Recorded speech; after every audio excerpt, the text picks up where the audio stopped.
शिक्षण क्षेत्रातील ताज्या घडामोडी पहा फक्त KB न्यूज TV महाराष्ट्र या चॅनलवर। दिनांक 14 मार्च 2024चा शासन निर्णय।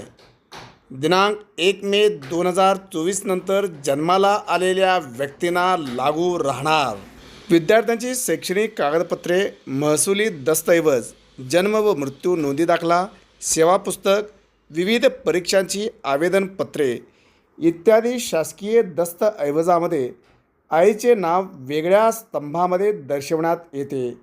तथापि महिलांना पुरुषाबरोबर समानतेची वागणूक देण्यासाठी तसेच समाजामध्ये महिलाप्रती सन्मानाची भावना निर्माण करण्यासाठी तसेच एकल पालक महिला यांची संतती यांना देखील समाजामध्ये ताटमानाने जगण्यासाठी शासकीय दस्तऐवजामध्ये उमेदवारांचे नाव, आईचे नाव, नंतर वडिलांचे नाव व आडनाव अशा स्वरूपात नोंदवण्याचे बंधनकारक करण्याबाबतचा धोरणात्मक निर्णय घेण्याची बाब शासनाच्या विचाराधीन होती।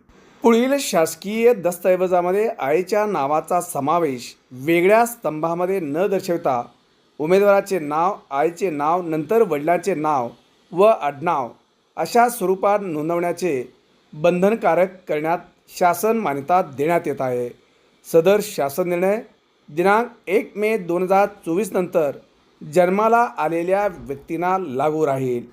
जन्म दाखला, शाळा प्रवेश आवेदनपत्र, सर्व शैक्षणिक कागदपत्रे, जमिनीचा सातबारा, प्रॉपर्टीचे सर्व कागदपत्रे, शासकीय निमशासकीय कर्मचाऱ्यांचे सेवा पुस्तक, सर्व शासकीय निमशासकीय कर्मचाऱ्यांच्या सॅलरी स्लिपमध्ये शिधा वाटप पत्रिका, रेशन कार्ड, मृत्यू दाखला। तथापि सार्वजनिक आरोग्य विभागाने जन्ममृत्यू नोंदवहीत आवश्यक त्या सुधारणा करून नोंद घेण्यासाठी केंद्र शासनाशी विचारविनिमय करावा। तसेच केंद्र शासनाकडून याबाबत आदेश प्राप्त झाल्यानंतर जन्ममृत्यू नोंदवहीत बालकाचे नाव, आईचे नाव, नंतर वडिलांचे नाव व आडनाव अशा स्वरूपात नोंद करण्यात यावी। विवाहित स्त्रियांच्या बाबतीत सध्या अस्तित्वात असलेल्या पद्धतीनुसार त्यांच्या विवाहानंतर म्हणजेच तिचे नाव, नंतर तिच्या पतीचे नाव व आडनाव अशा स्वरूपात नाव नोंदवण्याची प्रक्रिया सुरू ठेवण्यात यावी। यासह इतरही अनेक मुद्द्यांचा या शासन निर्णयामध्ये विचार करण्यात आलेला आहे।